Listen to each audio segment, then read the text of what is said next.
¿Sí? Porque, sí, porque si no puedo hablarle a ustedes con el mismo tono que le hablo a mi mujer, cuando puedo.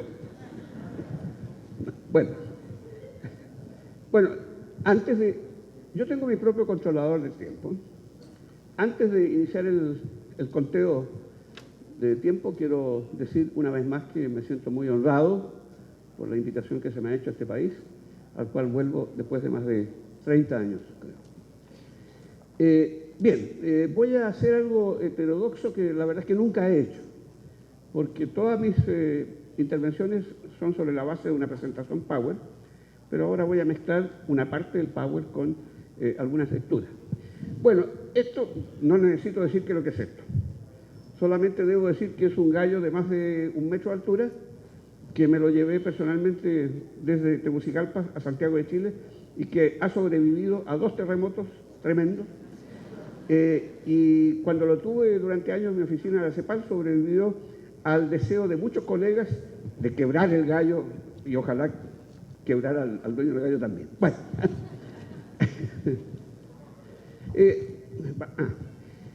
La primera pregunta que yo creo que hay que... Ahora sí voy a iniciar esto.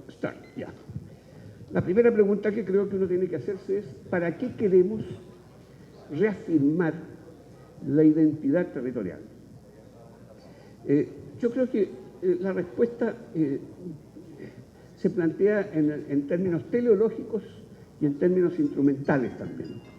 Queremos reafirmar la identidad territorial porque el ser de un lugar es uno de los elementos de lo que llamamos el vector identitario de las personas, que está compuesto por los siguientes elementos: familia, raza, religión y lugar.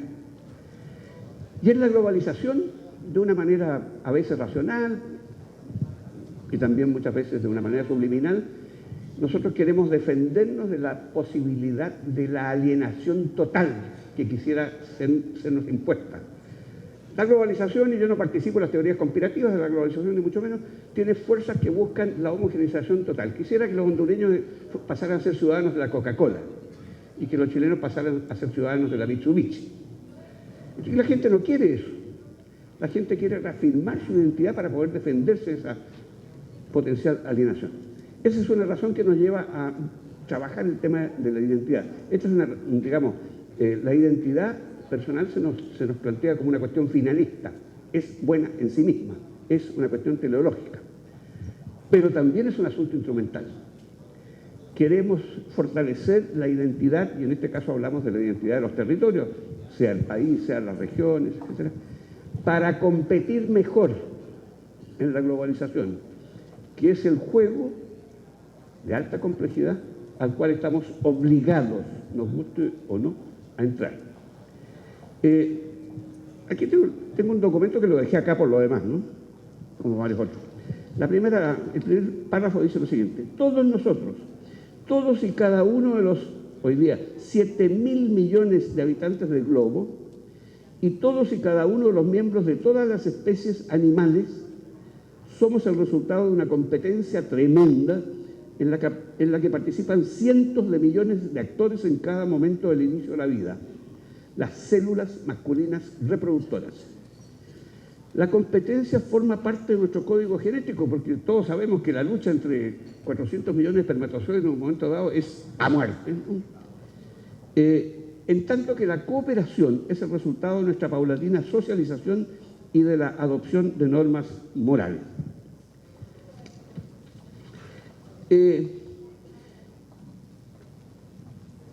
Como todo sistema vivo, el sistema capitalista enfrenta el imperativo de su reproducción permanente, para lo cual trata de recuperar tan rápido como sea posible los recursos financieros que invirtió para ir avanzando tecnológicamente en la producción.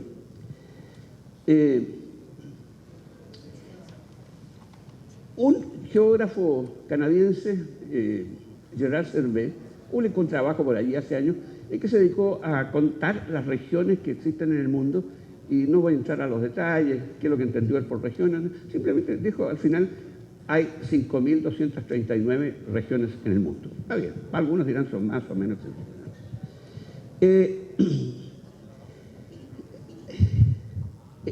en esta operación que hace el sistema capitalista para recuperar lo que invirtió, para generar este producto que es de última generación y que supera a los punteros anteriores, el sistema capitalista busca desesperadamente crear un mercado único global. Y lo está logrando, al mismo tiempo que genera una multiplicidad de lugares de producción. Esto es parte de la lógica de la globalización. Entonces, ahora entendemos por qué, por ejemplo, un ejemplo que ya tiene varios años, un nuevo disco de boleros de Luis Miguel fue lanzado, el segundo disco de boleros de Luis Miguel fue lanzado simultáneamente en Ciudad de México, Tokio, Buenos Aires, París y Santiago de Chile. Yo cuando leí esto en la prensa, bueno, me gusta mucho Luis Miguel, pero me llama la atención que la prensa chilena dijese que nuestra capital competía, digamos, con las otras grandes ciudades mundiales. Dije, esta es una tontería propia de ese periódico de derecha que busca siempre robarse cositas en el mundo. Pero después me informé que Luis Miguel vende lo que se llama un disco de platino en una semana en Chile. ¿Cómo se explica esto? Bueno, la explicación es que aquí está el embajador, a quien aprovecho de saludar, y un colega chileno. Nosotros somos tristones, entonces nos gustan los boleros. También nos gustan los tangos porque en cada tango mueren por lo menos 2 argentinos. Bueno. De esas 5.239 regiones que decía el canadiense, entre ellas están las 15 actuales regiones chilenas. Y entre ellas hay una que se llama la región del Maule, por un río de mucha historia, porque fue el río que contuvo el paso del Imperio Incaico hacia el sur. Esa es una región especializada en la producción de vinos de muy alta calidad y de manzanas. Bueno, pero en materia de vinos esa región compite con Italia, con Francia, desde luego con España, con Nueva Zelanda, etcétera, y con Argentina. Entonces, y en manzanas compite principalmente con Argentina, Nueva Zelanda, Italia. Entonces la pregunta es, ¿cómo lograr que un consumidor del mundo, anónimo, frente a una vitrina, distinga y prefiera una manzana gala de la región del Maule y la compra? O cómo distinga y aprecie un vino Cabernet Sauvignon, Casas del Bosque, de la misma región. Para eso se necesita el marketing territorial. Y el marketing territorial se basa, por cierto, en la identidad. La mercadotecnia aplicada a los territorios es un concepto relativamente nuevo en el quehacer de la economía y posiblemente todavía tiene una base teórica precaria. No obstante, su uso está obligado por las circunstancias. Aquí la frase clásica de Churchill, exportar o morir, se aplica literalmente a cada empresa, a cada territorio, a cada país, etc. En este caso, la novedad del marketing territorial es vincular una estrategia de marketing a un territorio considerado como un todo, como un producto conjunto, comercializable en consecuencia en términos de imagen. Fíjense ustedes que en París cada 4 años se hace una feria que se llama el Salón de la Implantación. Allí no se muestran ni los aviones militares franceses, ni el Airbus, ni los automóviles, nada de eso. Se muestran las 22 regiones francesas, cada una tiene su espacio. Y allí las regiones hacen gala, por cierto, del uso de la multimedia para mostrarse y para, digámoslo concretamente, para venderse. Entonces, mucha fotografía, mucha película mostrando paisajes, atracciones turísticas, mucha argumentación explícita o sutil para invitar a invertir en esa región, no cualquier tipo de inversión, sino inversiones ligadas a nuevas tecnologías, etc.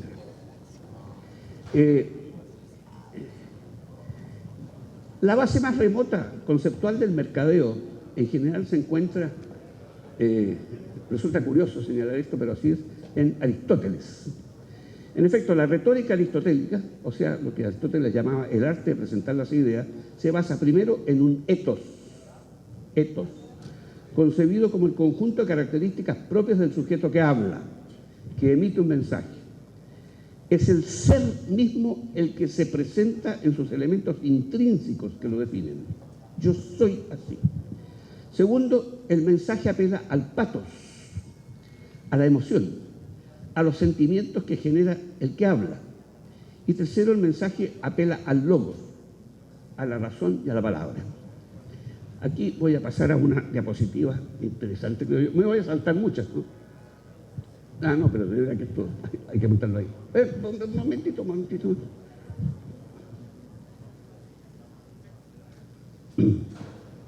Momentito, perdónenme. Ya, eso es. Antes de seguir entrando en la identidad, dijimos, ok, la identidad se requiere como una cuestión finalista, pero se requiere como una cuestión instrumental para poder competir. ¿Dónde? En una sala de juegos que se llama globalización, que ya dije, es extremadamente complejo. Hay que tomar nota que la globalización, yo no participo de las teorías perversas, ¿no?, que circulan por allí. La globalización, a mi entender, no es otra cosa que la fase histórica actual en el desarrollo del sistema capitalista, una fase que llamamos la fase tecnocognitiva del capitalismo. ¿Por qué? Porque el conocimiento y la innovación se han transformado en el elemento que le da la dinámica al sistema. Bueno, no se puede ocultar que hasta el momento este juego, llamado globalización, muestra un aumento sustantivo en el nivel de ingreso y un aumento no menos sustantivo en la pobreza. Entonces mucha gente en un análisis muy superficial dice, la pobreza que está creciendo es culpa de la globalización. No es culpa del juego, es culpa de los jugadores. Porque no se puede pretender ganar en un juego que de suyo es complejo si no entendemos las reglas, si no conocemos las reglas del juego. No puedo yo pretender ganar un partido de ajedrez si no tengo idea para dónde se mueven las piezas. Entonces yo quiero mostrar acá solamente los títulos de 12 procesos que se dan hoy día coexistencialmente y que definen en gran medida la globalización y que tienen que ser recodificados. Esa es la palabra clave hoy día, pero no lo vamos a hacer acá, lo podríamos hacer, pero no hay tiempo. Primero, tenemos que decodificar el código oculto de la globalidad, que es la nueva palabra que reemplaza la globalización, pero es lo mismo, ¿no? Tenemos que entender científicamente tenemos que entender que operamos en el marco de la complejidad y de lo que se llama la ley de la variedad necesaria de Ashby. No podemos, y yo creo que esto es un defecto de la cultura latinoamericana, hacer lecturas y recomendaciones simples sobre problemas complejos. No cierra la ecuación. Tenemos que entender la virtualidad hoy día. Vivimos en un mundo virtual. Dinero virtual, tarjeta de crédito, educación virtual, curso de posgrado sin presencia física, salud virtual, un robot, esto es así, no es que esté yo inventando, un robot instalado en un hospital en, no sé, en Estados Unidos, opera a un ciudadano en Santiago de Chile, ¿no? Pero esto es efectivamente así. Bueno, medicina virtual. Tenemos, voy a hacer una breve mención a esto porque ustedes recordarán que hasta hace algunos años atrás hubo un intento en todo el mundo de crear algo que se llamó el sexo virtual. Era una cosa interesantísima, ¿no?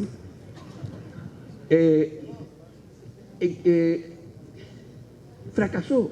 Ustedes se dan cuenta que hoy día nadie habla del sexo virtual.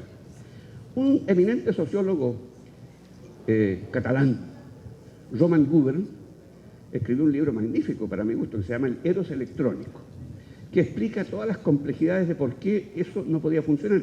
Esencialmente la mecánica del sexo virtual era que una muchacha aquí, muy bonita, en Tegucigalpa, se ponía un cibercasco, unos ciberguantes frente a un computador, y un ciudadano como yo en Santiago de Chile se ponía un cibercasco, unos ciberguantes, y vamos toqueteando en pantalla.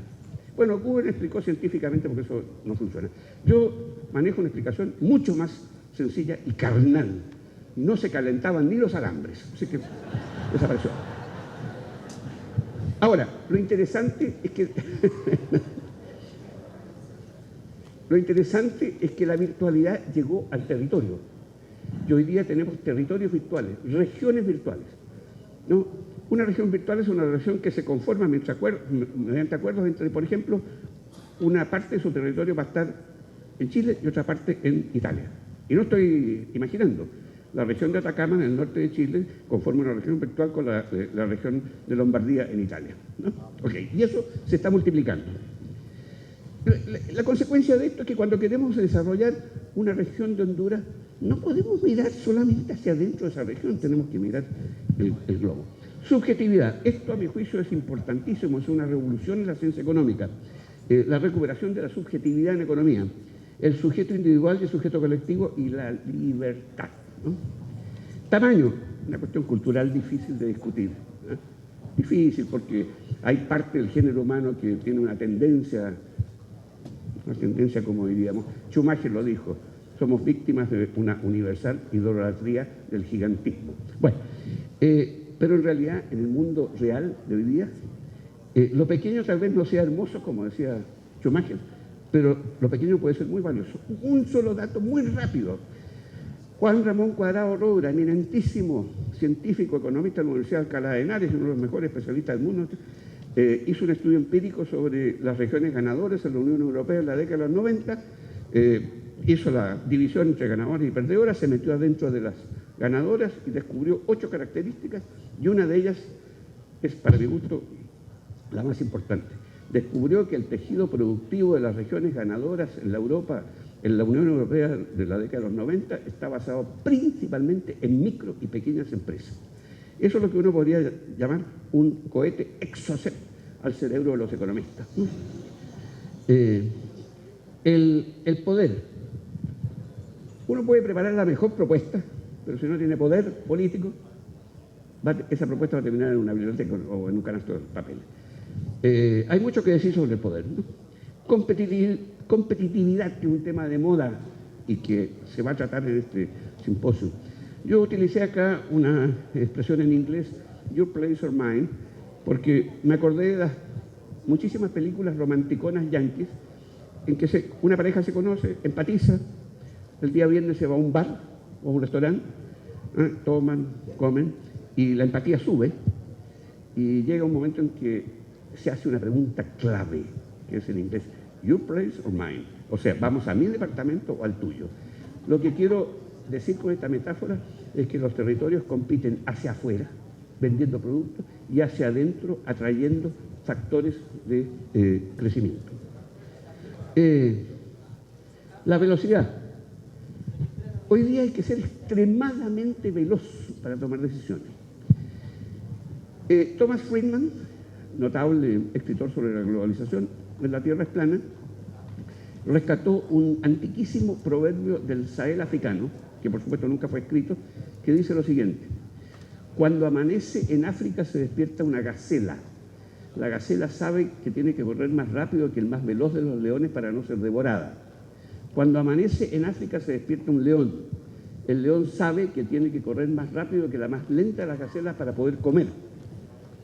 No importa si eres gacela o león. Lo único que debe importarte es que apenas salga el sol, tienes que salir corriendo a toda velocidad, ¿no? Y eso, a mi juicio, se aplica literalmente a las personas, a las empresas, a las organizaciones, a los niveles de gobierno, regiones, países, etc. La velocidad. Asociatividad. Alguien dijo por allí, la verdad es que nunca he podido recuperar el autor, pero me pareció muy buena la frase: el problema fundamental de la micro y de la pequeña empresa no es el tamaño, es la soledad. Esto tiene que ver entonces con ese es un sonido que trae horrorosos recuerdos, ¿no? Bueno, en toda América Latina. Sirenas policiales o del ejército, no sé qué cosa. Bueno,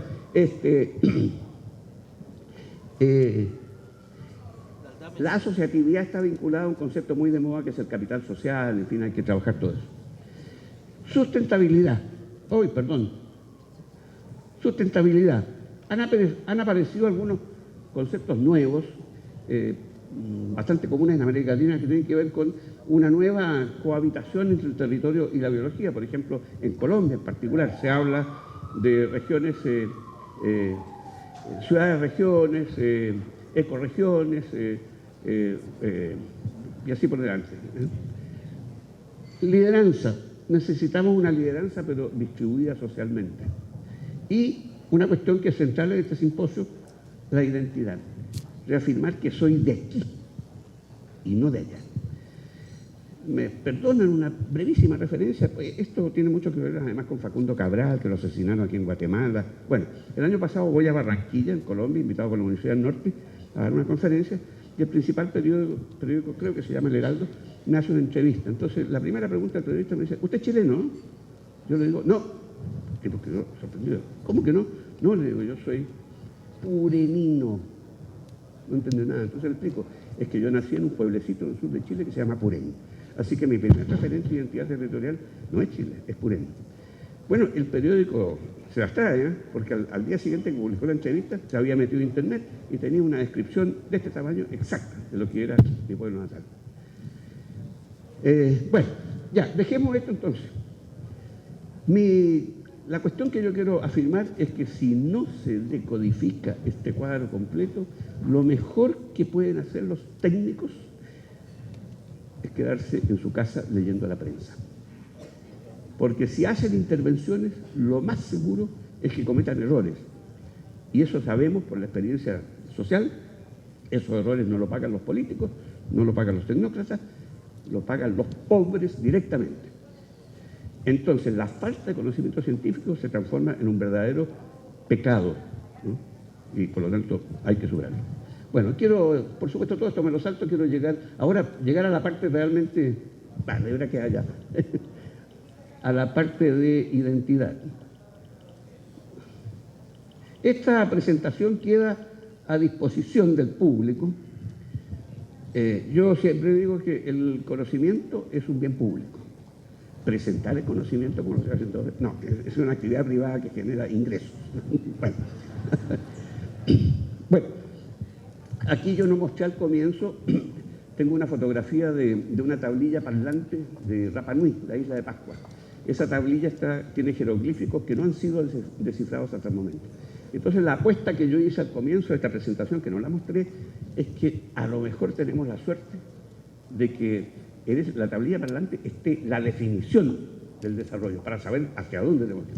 Y efectivamente una noche estos son los famosos moais, esto es una anaquena, un lugar de ceremonial, y dicho sea de paso, los sombreros de piedra representan la jerarquía, ¿no? Religiosa o política. Bueno, estos caballeros me despertaron y me dijeron, los dioses nos han ordenado traducir para los hombres el mensaje de la tablilla parlante, y el mensaje dice así: el desarrollo es una propiedad emergente de un sistema territorial complejo, dependiente de la historia y del territorio, que genera las condiciones de entorno que permiten a los individuos alcanzar la categoría de personas humanas y constituir una comunidad y una sociedad territorial o región. ¿Cuáles son esas condiciones de entorno? Una matriz urbana sin primacía excesiva, una matriz productiva con incorporación de progreso técnico, una matriz social bien dotada de capital social y cohesionada, una matriz política con elevado capital cívico, una matriz científica y tecnológica audaz, una matriz ecológica que genera sustentabilidad y una matriz cultural que genera identidad. Esto es muy complejo, evidentemente, es muy complejo. Lo cual nos pone en evidencia que lograr el desarrollo es una tarea muy difícil, que además empieza a las 6 de la mañana en punto. Yo no puedo entender, yo viajo mucho por América Latina, llegar a ciudades capitales con climas tropicales a las 11 de la mañana, ni siquiera abierto el comercio. La cosa no, así no funciona. Los países desarrollados se levantan a las 6 de la mañana y trabajan duro. Bueno, pero los dioses dijeron una cosa muy importante. Nosotros le damos la definición. Cabe a los hombres descubrir la manera. Bien. ¿Tengo interferencias? Parece. Ya. No, todo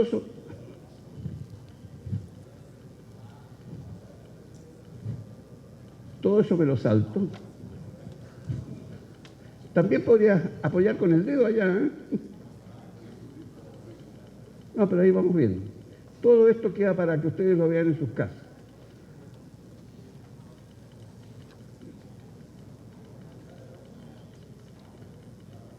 No pude recortar la presentación por problemas tecnológicos que encontré insolubles en Honduras. Incluso los dos computadores del hotel, en eso que se llama Visitor Center, son de una calidad horrorosa que no pudieron abrir esta presentación. Ya. Sobre la cuestión de la identidad regional. Yo soy acostumbrado a caminar, ¿no? Cuando hago estas cosas. Entonces me voy a meter esto al bolsillo, seguramente me lo voy a robar porque los chilenos son así. Sobre la cuestión de la identidad regional. Bueno, la frase de la canción famosa de Cabral. Vamos a ver. Solo para iniciar esto, el caso chileno.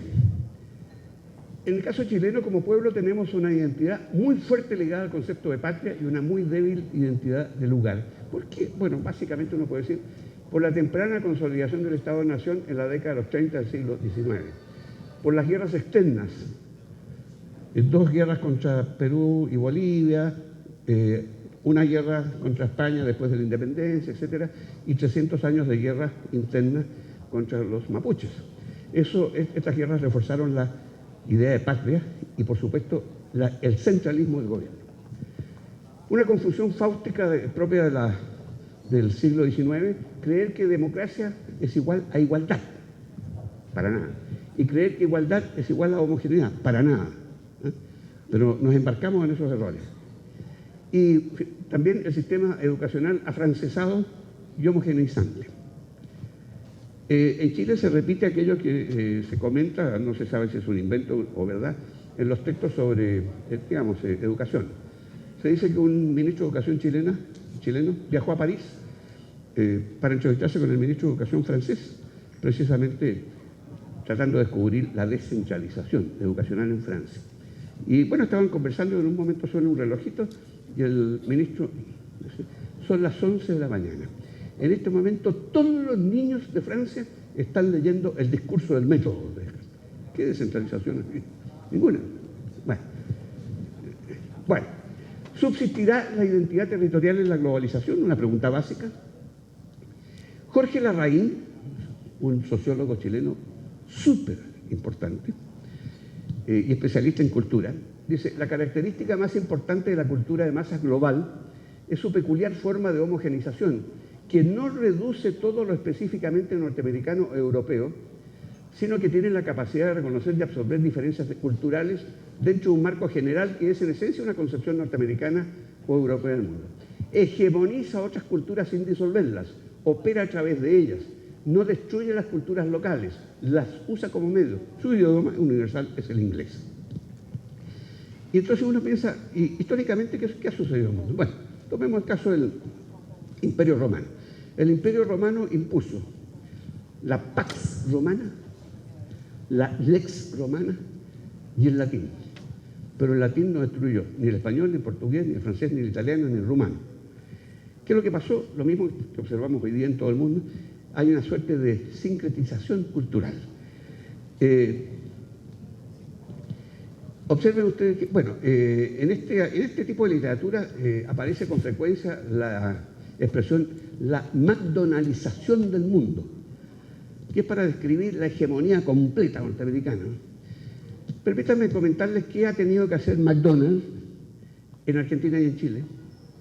En Argentina, desde luego, tuvo que botar la carne de burro y hacer las hamburguesas con carne de vacuno, porque los argentinos no le van a vender hamburguesas, ¿no?, con carne de quinta categoría. Y en Chile, ¿qué ha tenido que hacer McDonald's? Una cosa insólita: introducir la palta o el aguacate en la hamburguesa. Y es la forma más masiva, digamos, de la hamburguesa. ¿Por qué? Porque se va sincretizando la cultura. Bueno, de nuevo Thomas Friedman, en su libro anterior, que es fantástico, que se llama El Lexus y el árbol de olivo, dice, en realidad una razón por la cual el Estado-Nación nunca desaparecerá, aunque se debilite, es porque es el último árbol de olivo, la última expresión a lo que pertenecemos lingüísticamente, geográficamente e históricamente. Usted no puede ser una persona completa sola. Esto es importantísimo. Se puede ser una persona rica sola. Se puede ser una persona lista sola. Pero no se puede ser una persona completa sola. Por eso usted tiene que ser parte y estar enraizado en un árbol de olivo. La metáfora que da título al libro es porque a Friedman la Toyota lo invitó a visitar. Voy a decir una cosa, Friedman se ha ganado 3 premios Pulitzer. ¿Ah? Bueno, la Toyota lo invitó a Toyota City, en Japón, para ver la fábrica del Lexus, el automóvil de lujo, que en ese momento fabricaba como 300 vehículos a la semana. Y entonces cuenta Friedman en su libro que entró a la fábrica y no vio a ni un ser humano. Una fábrica totalmente robotizada. Claro que, digamos, en un espacio superior había una especie de tribunas con ventanas donde estaban los tipos ahí con computadores, ¿no? Y entonces él describe una operación que vio. Dice que frente a un robot llegó un automóvil para que el robot le colocara el parabrisas. Entonces la operación que el robot hizo fue, primero, debe ser más complicado que esto, pero metió un dedo en un recipiente de poxilina o algún pegamento por el estilo, y pasó entonces eso por el marco del parabrisas. Enseguida giró hacia atrás, sacó unas ventosas de los dedos, las mujeres quisieran tener uñas como ventosas, y succionó el parabrisas y lo colocó. Y enseguida con otro dedo limpió. Y entonces lo que viene es fantástico. Freeman dice, pero en el dedo meñique del robot se le quedó pegada una, y lo voy a decir en inglés porque lo voy a decir, una tiny drop of glue, una gotita de pegamento. Entonces él describió lo siguiente: el robot levantó el brazo del cielo de la fábrica, se abrió un espacio, bajó un brazo del cual salía una especie de limpia uña y le pasó milimétricamente ese aparato por la uña al robot para sacarle el... Y la reflexión final de Friedman es maravillosa. Dice, ¿cuánto capital se ocupó para diseñar esa operación? ¿Cuánta inteligencia? Cuando todavía árabes e israelitas, él es judío, ¿no? Árabes e israelitas se matan por decidir quién es el dueño de un árbol de olivo. De ahí el título, el Lexus y el árbol de olivo. Bueno, sobre el concepto de identidad. Nuestro amigo, entre comillas, Manuel Castells, bueno, catalán, ¿cierto? Pero un gran intelectual. Dice, según Castells, el proceso de construcción social de identidades colectivas estaría marcado por las relaciones de poder, totalmente, lo que da origen a tres formas distintas de identidad. La identidad legitimadora, que la ejerce quien tiene el poder; la identidad de resistencia, aquellos que no quieren ser metidos en un mismo saco cultural; y la identidad de proyectos, que es sobre la cual tenemos que trabajar. Jorge Larraín, de nuevo, dice que se distinguen tres concepciones alternativas de la identidad nacional. La constructivista, que da una importancia clave al discurso y a cómo ellos crean sujetos. Eso está dentro del campo del constructivismo lingüístico. La esencialista, que la considera un hecho acabado, un conjunto ya establecido de experiencias comunes y de valores compartidos que se constituyó en el pasado. Y la histórico-estructural, que se la define como un proceso en permanente construcción contextual. Los elementos de la identidad regional. Estos son norteamericanos.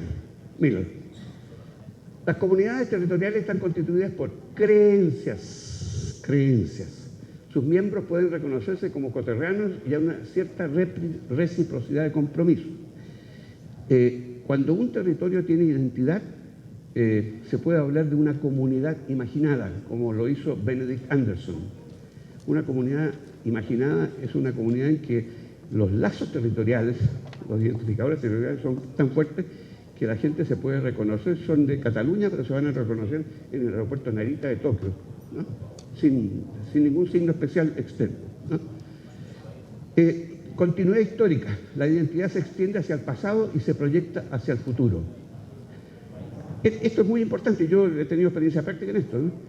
Cómo combinar pasado, pero al mismo tiempo crear futuro en torno a imágenes, etc. Identidad activa. Los territorios son comunidades que hacen cosas en común, toman decisiones y logran resultados.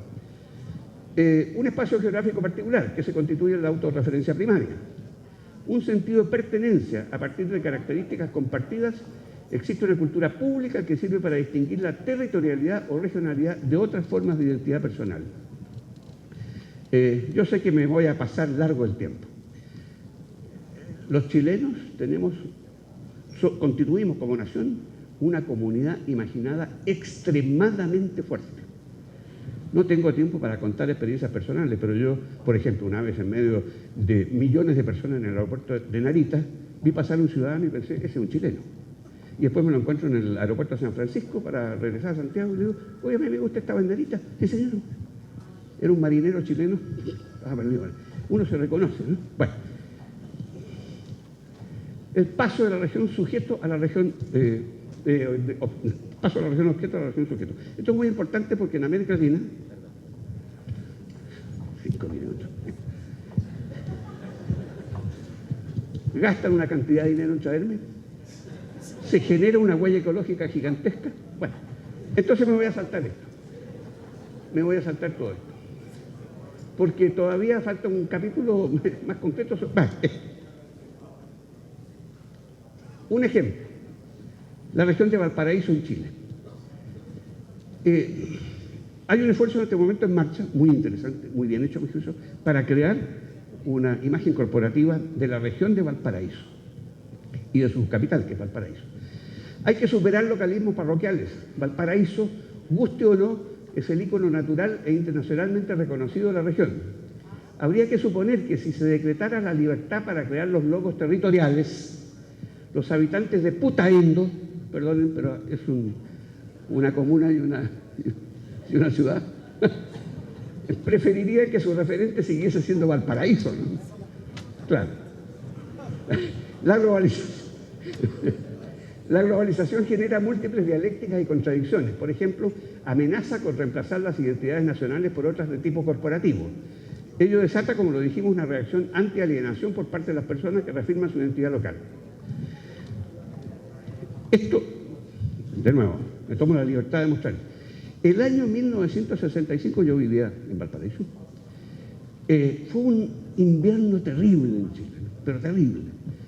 En Valparaíso existía un restaurante muy famoso que se llamaba Menzel. Y bueno, un fin de semana me visita mi hermana y mi cuñado, entonces, bueno, vamos a salir a cenar al Menzel. Yo vi de una manera increíble. Llegamos al restaurante, entramos, no había nadie. Bueno, sentamos a una mesa, hicimos un pedido. Entonces a mí me molesta cuando los mozos se demoran con el aperitivo. Y me levanto y voy a apurar las cosas en el bar y veo que habían dos señores típicos de la clase media. Ya, más o menos, ¿eh? Entonces esto es fantástico, uno le dice, compadre, ¿leyó el Mercurio Santiago hoy? No, compadre, ¿por qué me pregunta? Porque el Mercurio Santiago titula en primera página, a todo lo ancho, Valparaíso aislado del resto del país. ¿Y qué pasa, compadre? Es que debiera haber titulado el resto del país aislado de Valparaíso. Eso es identidad territorial. Los sistemas estructurales de la región de Valparaíso, por ejemplo. La clave del desarrollo, aquello que está en las personas y en las estructuras sociales. El ministro lo dijo clarito, ¿no? Al inicio. El conocimiento y el saber, la estructura regional de educación y de ciencia y tecnología, el capital humano. ¿Qué tan actual, qué tan modernos son los transables regionales, o sea, las exportaciones? La cultura regional, confianza, capital social y cívico, valores y cultura, favorables a la tarea por delante, porque nos encontramos con culturas que realmente no quisieran, parece, el desarrollo. La semiótica regional, toda la imaginería regional, construida o por construir. Los agentes del desarrollo del poder, ¿quién es quién? La institucionalidad provincial y regional, el tejido organizacional, densidad, modernidad, tecnología, la media, penetración social, discurso, nivel de apoyo. Caracterización de la región de Valparaíso. Primero, principales características de la región. Diversidad. Efectivamente, de una multisectorialidad de actividades productivas, la geografía y las condiciones climáticas son diversas, servicio, turismo, educación, conectividad, entretención, cultura. Bueno, estos son los títulos, ¿no? Caracterización de la región de Valparaíso. Principales símbolos de la región. El mar, el Festival de Viña, la arquitectura de Valparaíso, que goza de fama internacional. Y eso que tratamos de destruir lo más rápidamente posible. La Armada. Sí. El puerto, bueno, los fuegos artificiales, porque todos los 31 de diciembre hay un festival gigantesco de fuegos artificiales, magnífico. La gastronomía, término referido básicamente a Valparaíso y Concón. El aire puro, bueno, claro, los santiaguinos vamos ahí para poder respirar un poco de aire puro. la zona patrimonial y las fiestas religiosas. En realidad esta región es la que tiene más festividades religiosas. El 8 de diciembre se congregaron más de 1 millón de chilenos en un homenaje a la Virgen que ocurre todos los años, ¿no? Bueno, caracterización de la región del Valparaíso. Fortaleza y debilidad de la región del Valparaíso. Fortaleza: calidad de vida, diversidad de panoramas, conectividad, ubicación territorial, riquezas naturales, calificación profesional. Debilidades: centralización dentro de la región. Delincuencia: fuga de talentos. Esto parece ser un diagnóstico universal. Resistentes al cambio, poca integración y conformismo económico. Caracterización de los habitantes de Valparaíso. Interacción social de las personas. Esto es un estudio empírico, ¿eh? Pero por lo demás no es mío. Interacción social de las personas que integran la región. Calidez humana. Los habitantes de la región son identificados como agradables, amables, hospitalarios, respetuosos. Unión social: solidarios, sociables y participativos. Más de lo mismo. Principales características de las personas: sentido de pertenencia o arraigo a su territorio. Son conservadores y resistentes al cambio. Son temerosos y desconfiados. Tienen visiones no de largo plazo, pero tienen creatividad y capacidad para emprender y son educados. Un detalle: Viña del Mar es la única ciudad de Chile donde todavía hoy día, el 2011, los automovilistas se detienen para que pasen las personas. En el resto de Chile simplemente pasan por encima de las personas. Estilos de vida de los habitantes: trabajadores y esforzados, relajados y tranquilos. Es una buena combinación. Análisis de autopercepción: sentimiento de orgullo de pertenecer a la región, muy alto.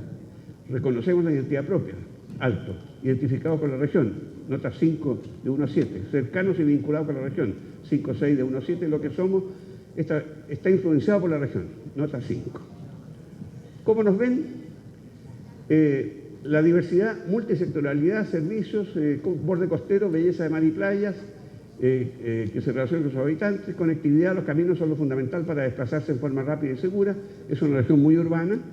Cultura: turismo, patrimonio actual, puerto, patrimonio económico. Valparaíso: patrimonio de connotación internacional, porque Valparaíso es patrimonio arquitectónico de la humanidad. Fortaleza y debilidades. Fortaleza: calidad de vida, diversidad de panoramas, conectividad, ubicación. Debilidades: dispersión, falta de fuente de trabajo, congestión. Atributo a la gente: calidad humana, unión social, sentido de arraigo, sinceros y críticos, calmados, solidarios. No me las creo. Bueno, esto es ya más complicado de explicar y no quiero abusar del tiempo. Percepción de la gente. Contrastación: ¿cuál de las siguientes afirmaciones es la que mejor representa la región? Región que se caracteriza por tradición histórica. Ahí están los porcentajes, ¿no es cierto? Región portal.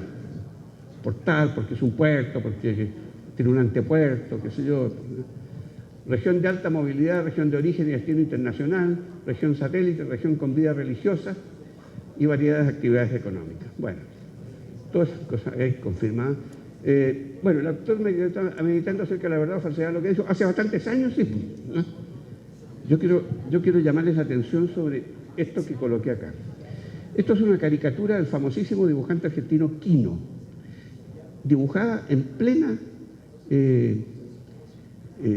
dictadura argentina y publicada en el diario Clarín. Entonces, observen ustedes si se puede. Aquí se ve en el fondo un edificio de arquitectura griega y se alcanza a leer arriba universidad.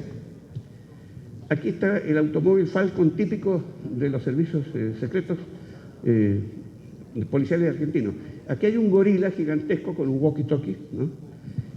Y al otro lado un gorila todavía mucho más gigantesco con una pequeña ametralladora frente a un viejito lleno de libros que evidentemente es un profesor universitario, y el gorila le pregunta: una curiosidad, profesor, su intelecto, ¿cuántas ideas dispara por segundo? Fantástico. Ya, muchas gracias.